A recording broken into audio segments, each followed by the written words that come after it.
Hello dear students, I hope you all are doing well. I am Dr. Tausif and I welcome you back to this amazing platform of TechZone.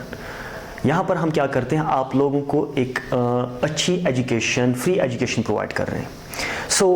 अपने इस trend को continue रखते हुए मैं आपको याद दिला दूं कि हमने एक लेक्चर सीरीज स्टार्ट की थी किसके बारे में, किंगडम फंजाई के बारे में।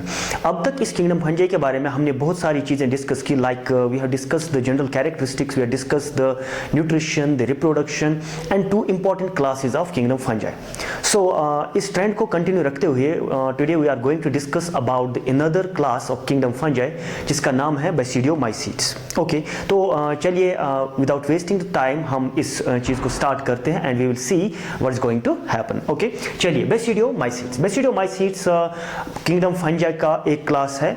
जहाँ तक क्लासेस की बात है, we have 4 different classes in kingdom fungi. We have what, we have Phycomycetes, we have Ascomycetes, we have Basidiomycetes and we have Deuteromycetes. Okay, among these 4 we have already discussed ascomycetes and phycomycetes. Now we are going to discuss the basidiomycetes. अपनी trend को continue रखते हुए हम इस बेसिडियोमाइसीट्स के characters को या इसके जो फीचर्स हैं उनको डिवाइड करने की, ब्रेकअप करने की कोशिश करेंगे और उनको डिफरेंट हेडिंग्स में डिस्कस करने की कोशिश करेंगे आपके साथ। चलिए तो स्टार्ट करते हैं। फर्स्ट ऑफ ऑल हम स्टार्ट करते हैं विद द हैबिटाट। ओके, तो जैसा कि आप सब लोगों को पता है, हम इन चीज़ों को डिवाइड करते हैं, हम इन चीज़ों को ब्रेक करते हैं और ब्रेक करने के बाद हम इन चीज़ों को अच्छे से एक एक करके डिस्कस करते हैं। तो अगर हम हैबिटाट की बात करते हैं इन बेसिडियोमाइसीट्स के हैबिटाट की, तो बेसिडियोमाइसीट्स का जो हैबिटाट है ये ज़्यादातर कहाँ पे देखने को मिलते हैं आपको? ये आपको देखने को मिलते हैं वुड पे, जो डेड एंड डिकेइंग वुड होता है उस पे देखने को मिलते हैं एज अ डिकम्पोजर। ये उस वुड को डिकम्पोज करते हैं, उसकी एक्स्ट्रा सेल्यूलर जो डाइजेशन है वो करते हैं and then absorb the materials inside their body, because इनके पास, एज यू ऑलरेडी नो, इनके पास कोई भी स्पेशलाइज्ड ऑर्गन नहीं होता है for the injection of the food. तो हम क्या कह सकते हैं, ये क्या करते हैं, कहाँ पे रहते हैं? ये रहते हैं कहाँ पे आपको?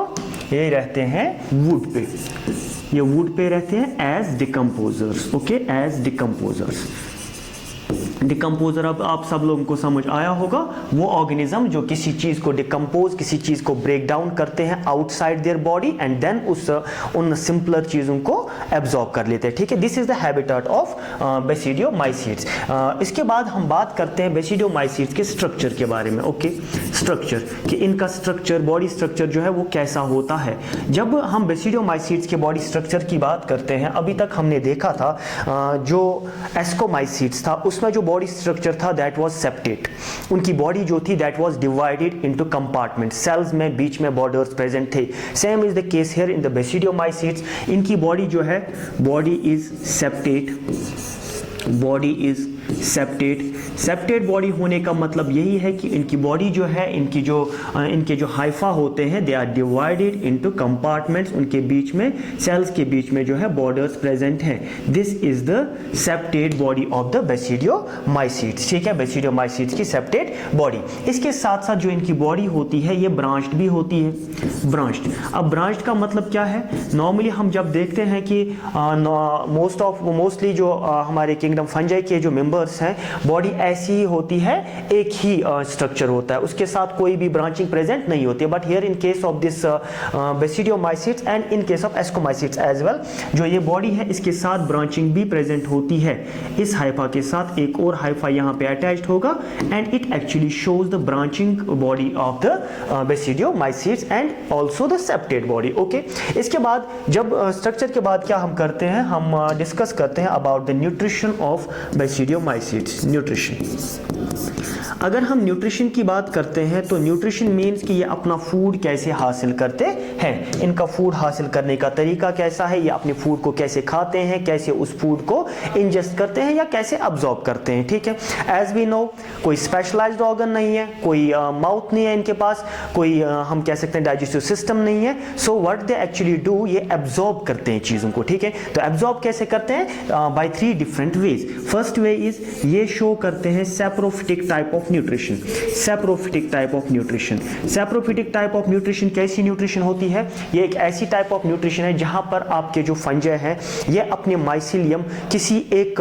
Dead and decaying organic matter पे जो है स्प्रेड करते हैं और उसको डिके करते हैं आउटसाइड एंड देन उन चीजों को अब्सॉर्ब कर लेते हैं, ठीक है, उसको कहते हैं हम saprophytic type of nutrition. Then coming to the second type of nutrition जो ये शो करते हैं, that is known as symbiotic.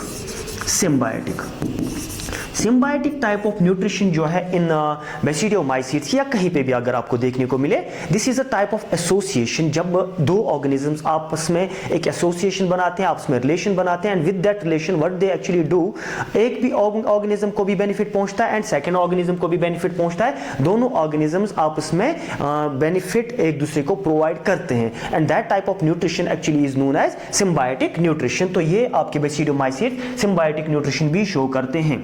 Then third type of nutrition जो ये शो करते हैं, that is known as parasitic nutrition. Parasitic nutrition एक ऐसी टाइप ऑफ न्यूट्रिशन है, हम ऐसा कहेंगे एक एसोसिएशन है, like we can say the symbiotic भी एक एसोसिएशन है, वैसे ही पैरासिटिक जो एक एसोसिएशन है, एक रिलेशनशिप है between the two organisms. But यहाँ पे होता क्या है, जो होस्ट ऑर्गेनिज्म है, जिस एक ऑर्गेनिज्म पे ये फंगस रहेगा, उस होस्ट ऑर्गेनिज्म को कोई भी बेनिफिट इस फंगस से नहीं मिलता है। अगर हम देखेंगे इस फंगस की बात, इस फंजाई की बात करेंगे, इसको तो बेनिफिट मिल रहा है, या अपना फूड वहां से गैदर कर रहा है, ड्रा कर रहा है, लेकिन जो आपका होस्ट है उसको कोई भी फायदा नहीं पहुंचता, रादर के उसमें क्या होता है कि वो डिजीज्ड भी बन सकता है and that type of nutrition is actually known as parasitic type of nutrition और ये आपको बेसिडियोमाइसीट्स में देखने को मिलता है। तो कौन कौन सी चीजें हमने यहां तक डिस्कस की, हम देख लेंगे। हमने डिस्कस किया इन ऑर्गेनिजम्स का हैबिटाट, हमने हैबिटाट को डिस्कस कर लिया, ठीक है, कहां पे रहते हैं, वुड पे रहते हैं एज डिकम्पोजर। ओके, हमने इन ऑर्गेनिजम्स का स्ट्रक्चर डिस्कस किया। स्ट्रक्चर में हमने क्या देखा कि ये ऑर्गेनिजम्स की जो बॉडी है दैट इज सेप्टेड बॉडी आपको देखने को मिलती है। इनकी बॉडी जो है that is what, that is branched, यानी कि इनकी बॉडी ब्रांच्ड भी होती है, जैसा कि आपको यहाँ पे दिख रहा होगा, ठीक है। उसके बाद हमने डिस्कस किया about the nutrition of this बेसिडियोमाइसीट्स।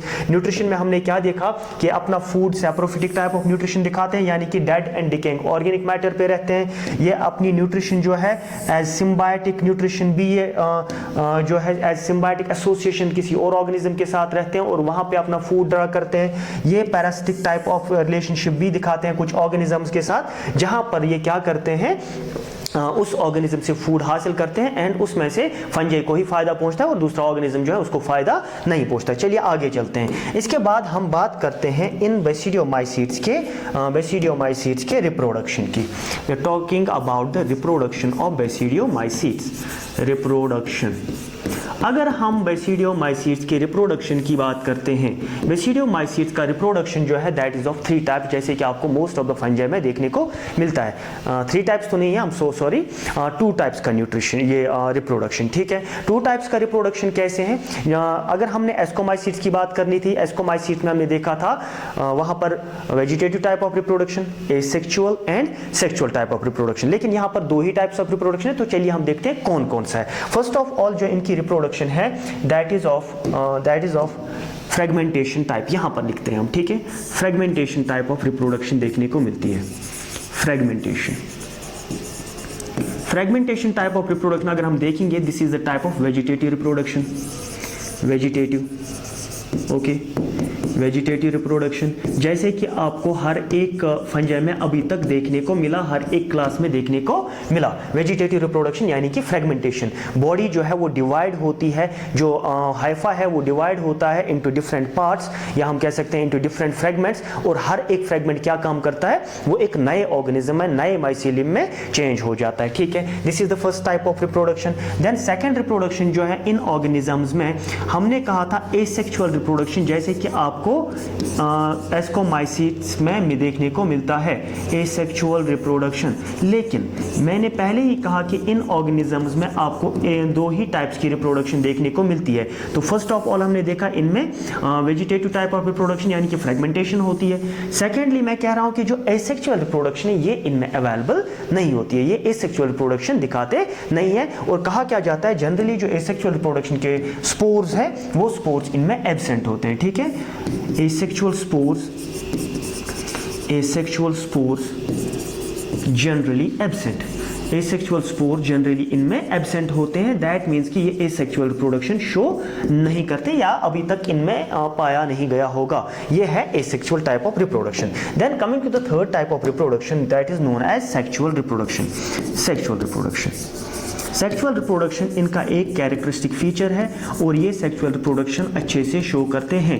There are some differences in the sexual reproduction of these basidiomycete, तो वो चीज़ें हम इसमें देख लेंगे। अगर हम सेक्सुअल रिप्रोडक्शन की बात करते हैं, ये सेक्सुअल रिप्रोडक्शन बेसिडियोमाइसीट्स का by the formation of spores होता है, ठीक है, occurs by the formation of spores.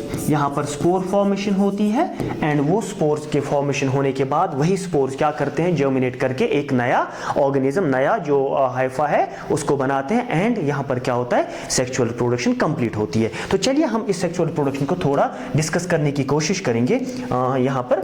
चलिए, तो सेक्सुअल रिप्रोडक्शन में अगर आपको याद होगा मैंने कहा था 2 पेरेंट्स और इन्वॉल्व, 2 पेरेंट इन्वॉल्व होते हैं। दैट मीन्स यहाँ पर जो है 2 हाइफा हमें दिखाने पड़ेंगे। 2 Haifa will be present here. This is the parent one, it will act as the parent one. This is parent first, okay, first parent. इस parent first की ploidy level जो होगी that will be haploid, okay. and यहाँ पे एक और parent भी होगा, another parent. This is the second parent. इस second parent को यहाँ पर हम लिखेंगे this is parent second, okay. and इसकी ploidy level भी क्या है, हैप्लॉइड है, ओके। तो अगर आपको याद होगा हम देखते आए हैं कि अब इस पेरेंट्स के बाद क्या होता है, ये दोनों पेरेंट्स क्या करते हैं काम, अपनी जो गैमीट्स हैं गैमीट फॉर्मेशन करते हैं। लेकिन यहाँ पर वैसी कोई कंडीशन देखने को नहीं मिलती है। यहाँ पर जो है गैमीट फॉर्मेशन बिल्कुल भी नहीं होती। एंड उसके बाद क्या होता था, गैमीट फॉर्मेशन के बाद प्लाज्मोगैमी होती थी, 2 गैमीट्स आपस में फ्यूज होते थे। यस, प्लाज्मोगैमी यहाँ पे देखने को मिलती है, बट प्लाज्मोगैमी गैमीट्स में नहीं होती है। प्लाज्मोगैमी डायरेक्टली होती है किन में, प्लाज्मोगैमी डायरेक्टली देखने को मिलती है आपको इन ही हाइफा में। तो हम यहां पर लिख सकते हैं प्लाज्मोगैमी, प्लाज्मोगैमी आपको देखने को मिलती है, प्लाज्मोगैमी, प्लाज्मोगैमी होगी। प्लाज्मोगैमी का मतलब सेल्स का प्लाज्मा यानी कि साइटोप्लाज्म का जो है फ्यूजन होना।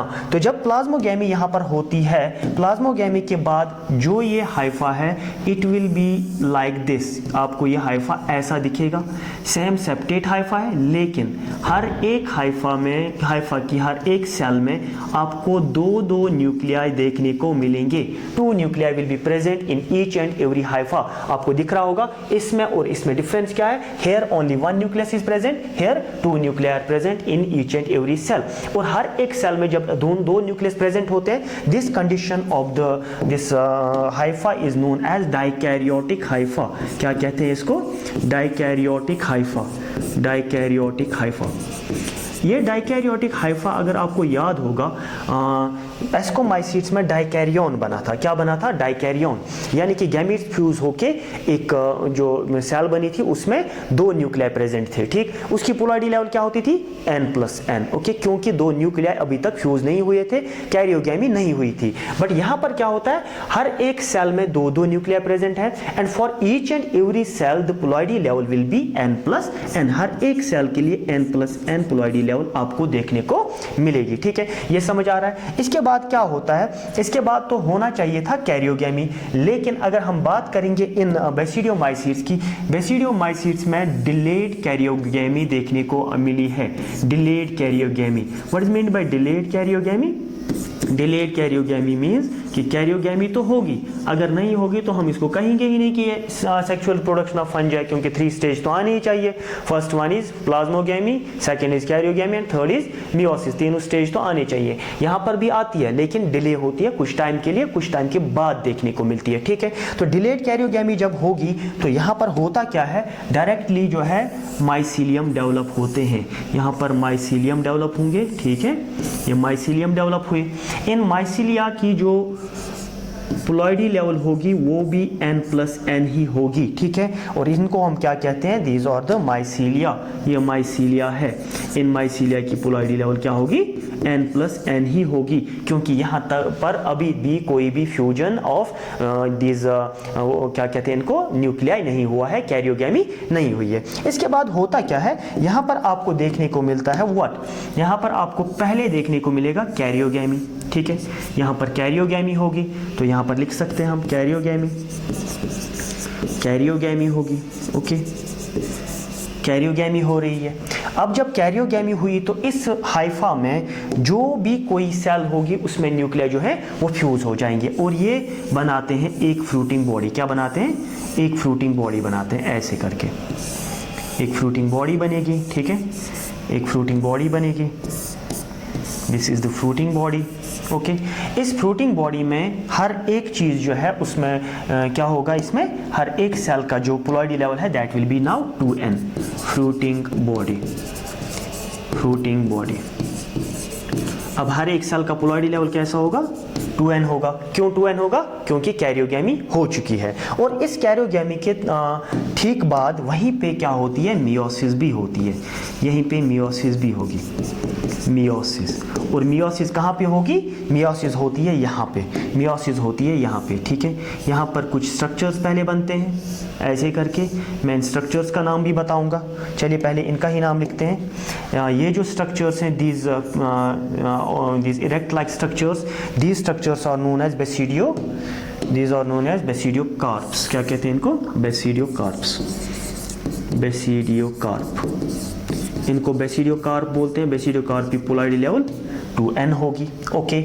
आपके ये जो स्ट्रक्चर्स हैं these are known as basidia, इनको क्या बोलते हैं, बेसिडिया, बेसिडिया बोलते हैं। इनकी पोलैरिटी लेवल भी 2n होगी, समझ आ रहा है। बेसिडिया की पोलैरिटी लेवल भी 2n और बेसिडियोकार्प की पोलैरिटी लेवल भी 2n, क्योंकि यहाँ पर जो है इनके बीच में मियोसिस नहीं होती है। मियोसिस कहाँ होती है, अब इन बेसिडिया पे मियोसिस होती है and the spores will be formed here, और इस पे स्पोर्स बनेंगे ऐसे करके। हर एक बेसिडिया पे आपको स्पोर्स देखने को मिलेंगे, ओके। स्पोर्स का नंबर वेरिएबल होता है, कोई भी नंबर हो सकता है। एंड अब अगर हम देखेंगे ये जो स्पोर्स है, इन स्पोर्स को थोड़ा सा हम यहाँ पे शिफ्ट कर देंगे। These are the spores now. अगर आपको याद होगा मैंने कहा था एस्कोमाइसीट्स के बारे में कि एस्कोमाइसीट्स में स्पोर्स के बाहर एक स्ट्रक्चर, एक शेल, एक कवरिंग लाइक प्रेजेंट होती है, लेकिन यहाँ पर इन बेसिडियोमाइसीट्स में आपको स्पोर्स के बाहर कोई भी कवरिंग देखने को नहीं मिलती है, ठीक है। तो इन स्पोर्स को हम कहते हैं एक्सोजीनस स्पोर्स। क्या कहेंगे, एक्सोजीनस स्पोर्स। एक्सोजीनस स्पोर्स वो स्पोर्स होते हैं जिनके बाहर कोई भी कवरिंग प्रेजेंट नहीं होती है। अगर इनके बाहर कोई कवरिंग नहीं होती तो इन स्पोर्स को भी हम इंडोजीनस स्पोर्स कहते हैं। And these spores are known as basidiospores. क्या कहेंगे, बेसिडियोस्पोर्स, बेसिडियोस्पोर्स। इन स्पोर्स का नाम क्या है अब, बेसिडियोस्पोर्स। और ये स्पोर्स क्या है, एक्सोजीनस स्पोर्स। इसके बाद होता क्या है, ये स्पोर्स करते हैं जर्मिनेट, इनकी जर्मिनेशन होती है and with the germination in spores से आपको नए जो हाइफा है वो ग्रो होते देखने को मिलेंगे, यानी कि नई एक बॉडी यहाँ पे ग्रो होगी। चलिए थोड़ा सा रिवीजन मार लेते हैं इसका, थोड़ा सा रिवीजन मार लेते हैं। तो रिवीजन मारने की बात यह है कि सबसे पहले यहाँ पर आपको दो हाइफा मिलेंगे। This is the sexual type of reproduction. Parent 1 होगा आपके पास एंड पेरेंट 2 होगा आपके पास। दोनों पेरेंट्स आपस में क्या करेंगे, दोनों पेरेंट्स में इनका होना क्या चाहिए था, ये बनाने चाहिए थे आगे जाके दीज गैमीट्स, लेकिन गैमीट्स यहाँ पे नहीं होते हैं, डायरेक्टली प्लाज्मोगैमी होती है इन्हीं दो हाइफा की। एंड जब हाइफा की प्लाज्मोगैमी होती है वहां पर एक डाइकैरियोटिक हाइफा बनता है। डाइकैरियोटिक हाइफा ऐसा एक हाइफा है जिसमें डायरेक्टली सेल्स जो है एक दूसरे के साथ फ्यूज हो जाती है और हर एक सेल में आपको दो न्यूक्लियाई देखने को मिलते हैं, ठीक है। और इसकी पोलैरिटी लेवल जो है वो n+n रह जाती है। एंड इसके बाद होनी तो चाहिए थी कैरियोगैमी, लेकिन कैरियोगैमी में यहाँ पे टाइम लगता है और हम इसको कहते हैं डिलेड कैरियोगैमी। कुछ टाइम लगता है कैरियोगैमी होने में। कैरियोगैमी होने में जब टाइम लगता है तो यहाँ पर डायरेक्टली जो है माइसीलिया डेवलप होते हैं, और ये माइसीलिया क्या करते हैं, ये माइसीलिया जो है इनकी पोलॉइडी लेवल भी n+n ही होती है, क्योंकि अभी तक कोई भी कैरियोगेमी नहीं हुई है। उसके बाद यहाँ पर होती है कैरियोगेमी। इस कैरियोगेमी से क्या होता है, एक स्ट्रक्चर डेवलप होता है। उन स्ट्रक्चर्स को हम क्या कहते हैं, उन स्ट्रक्चर्स को हम कहते हैं फ्रूटिंग बॉडीज, जिनकी पोलॉइडी लेवल अब 2n होती है, क्योंकि इन फ्रूटिंग बॉडीज में कैरियोगेमी अब हो चुकी है। और जब कैरियोगेमी हो चुकी है और 2n स्ट्रक्चर्स बन चुके हैं, तो ये जो स्ट्रक्चर है इसको हम कहते हैं बेसिडियोकार्प, जहां पर जो इसकी भी पोलॉइडी लेवल है वो भी 2n होती है। और बेसिडियोकार्प पे जो ये tree like branch like structures develop होते हैं, इनको हम बोलते हैं बेसिडिया। बेसिडिया की पोलॉइडी लेवल भी कैसी होती है, 2n होती है। बेसिडिया के बाद इस पे मियोसिस होती है, इसी के साथ ही कैरियोगेमी के साथ ही मियोसिस होती है, और मियोसिस होने के बाद यहाँ पर क्या होता है, यहाँ पर डेवलप होते हैं आपके स्पोर्स। क्या डेवलप होते हैं, स्पोर्स। वो स्पोर्स कहाँ पे डेवलप होते हैं, इन्हीं बेसिडिया पे डेवलप होते हैं। अब जब मियोसिस हुई है तो इन स्पोर्स की पोलॉइडी लेवल कैसी होगी, इन स्पोर्स की पोलॉइडी लेवल होगी n। क्या होगी, n, यानी कि ये स्पोर्स होंगे हैप्लॉइड स्पोर्स, ये स्पोर्स होंगे हैप्लॉइड स्पोर्स। ओके, तो हैप्लॉइड स्पोर्स बनने के बाद ये जो स्पोर्स हैं, इनके बाहर कोई भी शेल, कोई भी कवरिंग प्रेजेंट नहीं है। So these spores are exogenous spores, यानी कि इनके बाहर कोई भी शेल, कोई भी कवरिंग प्रेजेंट नहीं है। और इन स्पोर्स को हम नाम देते हैं क्या, इनको हम नाम देते हैं बेसिडियोस्पोर्स। ओके, इसके बाद जर्मिनेशन होती है, एंड विद द जर्मिनेशन आपको एक नया जो पेरेंट है, नया एक बॉडी जो है इन फंजाई की वो देखने को मिलती है, वो यहाँ पे बनती है। इसके साथ इसका सेक्सुअल रिप्रोडक्शन जो है वो कंप्लीट होता है। और अब बात करते हैं इनकी कुछ एग्जांपल्स की। ठीक है, examples of what, examples of basidiomycetes. Examples basidiomycetes की एग्जांपल्स के बारे में जब हम बात करते हैं, we have 3 different examples of basidiomycete जो आपकी एनसीईआरटी बुक में भी प्रेजेंट है। First one is Ustilago. Ustilago जो है ये स्मट डिजीज कॉज करता है, किन में, प्लांट्स में। Okay, smut disease. दूसरी एग्जांपल जो है that is known as puccinia. Puccinia जो है it causes rust disease in the plants, ये रस्ट डिजीज कॉज करता है। ओके, देन थर्ड वन, जो थर्ड एग्जांपल है that is what we call as agaricus. Okay, agaricus जो है this is an edible fungi, इसको हम खा सकते हैं, edible fungi. Okay, and the last example जो इसमें है दैट इज टोडस्टोल्स। टोडस्टोल्स जो है ये पॉइजनस फंजाई होते हैं, ये पॉइजनस फंजाई होते हैं। ठीक है, ये इसकी एग्जांपल्स है आपके बेसिडियोमाइसीट्स की। कौन कौन सी एग्जांपल है आपके पास, you have the Ustilago. Ustilago क्या करता है, स्मट डिजीज कॉज करता है, किन में, प्लांट्स में। पक्सीनिया है आपके पास, ये क्या करता है, ये रस्ट डिजीज कॉज करता है प्लांट्स में। एगैरिक्स आपके पास है, this Agaricus is what, it is an edible fungi, इसको आप खा सकते हैं। ठीक है, टोडस्टूल्स जो है ये पॉइजनस फंजाई होते हैं, दैट मीन्स ये इंसान खा नहीं सकता, ये एडिबल नहीं होते हैं। With this let us conclude today's topic. Thank you so much. Thanks for your patience.